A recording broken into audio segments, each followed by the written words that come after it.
Okay, in this video, we are going to we're going to talk about theoretical values of lattice enthalpy, and we're going to talk about Born-Haber values. Now, the Born-Haber, that is Born-Haber value, that's the true value, okay? Because it's based on experiments, based on experimental data. All of those things you need to know for the Born-Haber value, like you need to know the delta HF value, don't you? You need to know first ionization, second ionization, you need to know electron affinity, delta H atomization. They can all be determined experimentally. So the value you get in the Born-Haber value is the real value of the lattice enthalpy. Now, there is another way. There is another value of lattice enthalpy, the theoretical value. Okay, and that can be worked out from the equation which we've mentioned. F is equal to 1 over 4 pi epsilon, which is a constant. The Q1, the charge on the positive ion, Q2, the charge on the negative ion, divided by R squared, and R is the separation of the ions. So now if you think, let's just draw a little sketch of sodium chloride. So that's a chloride ion, green for chloride. Let's do sodiums in blue. Sodium ions are a bit smaller than the chloride ions, aren't they?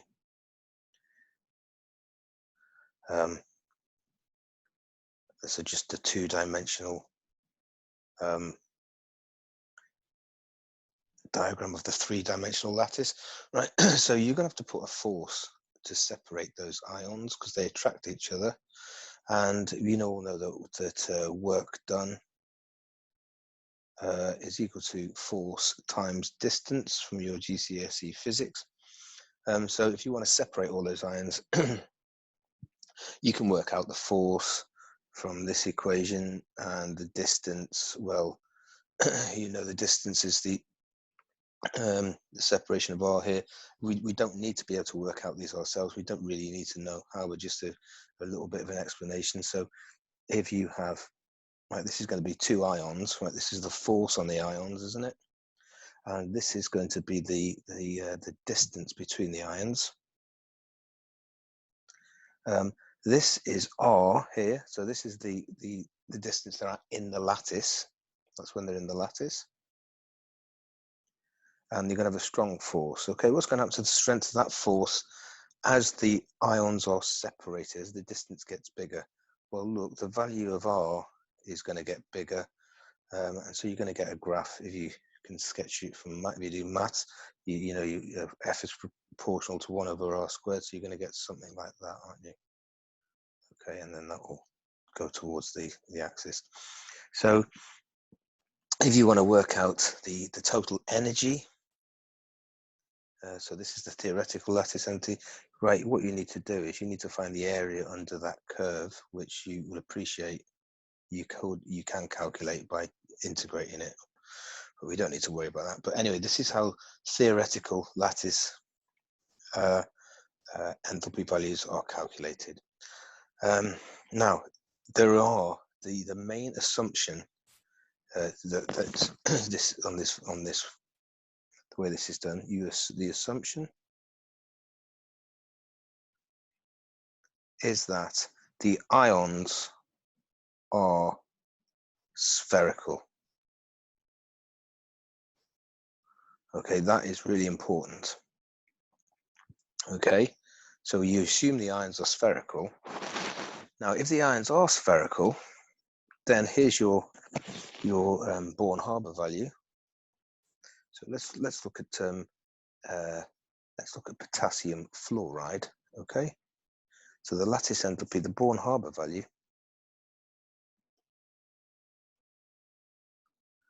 of that, I'll just look it up, is 817 kilojoules per mole. And if you look at someone has worked out the theoretical value,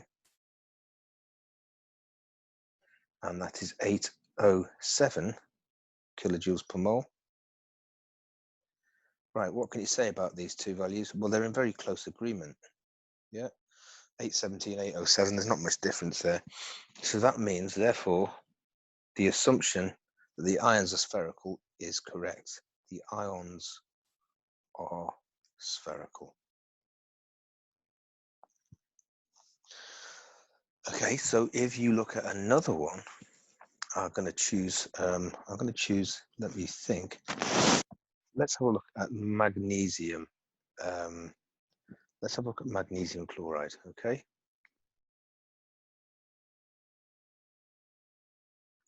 So the Born-Haber value for magnesium chloride is 2,526 kilojoules per mole. And the theoretical value is 2,326. Doing a different color.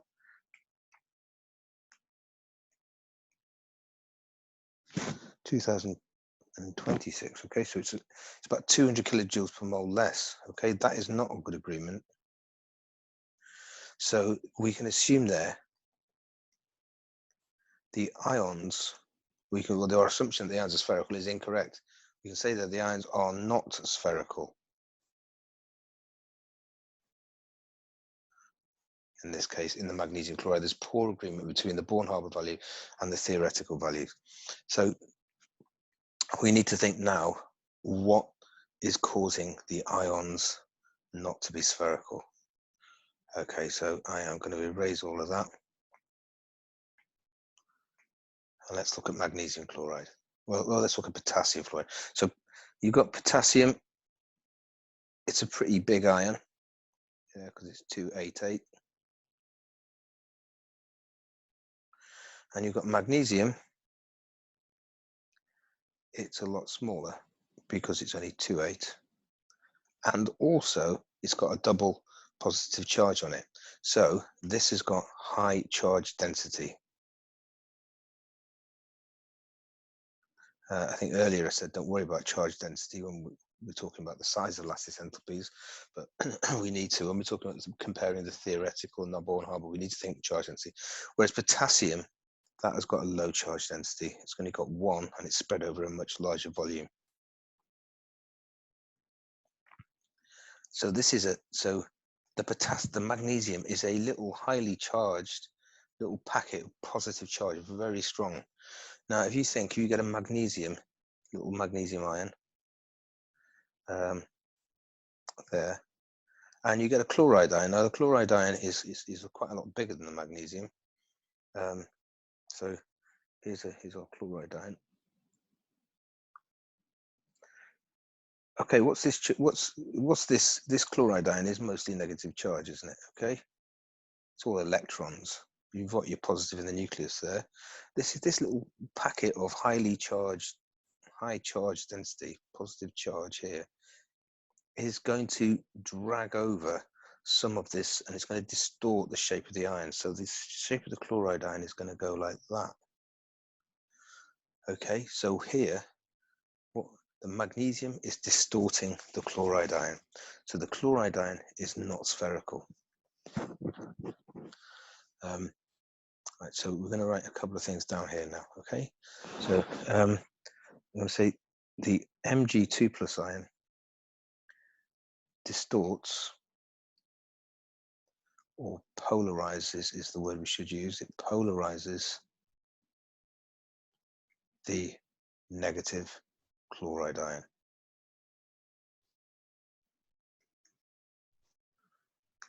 Okay, that's the word we want.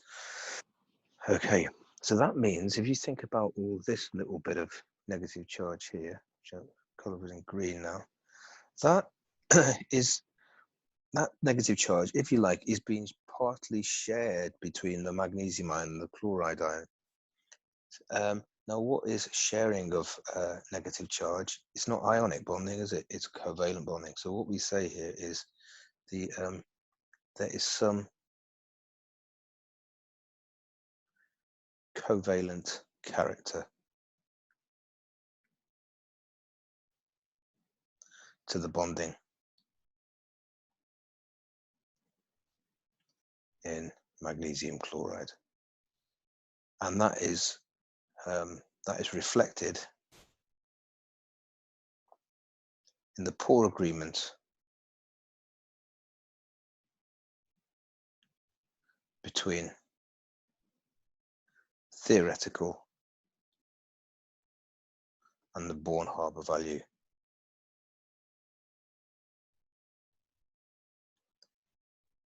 of lattice enthalpy. Okay, I think we're going to leave that video here, and we're going to pick up this in a little bit more detail in the next one.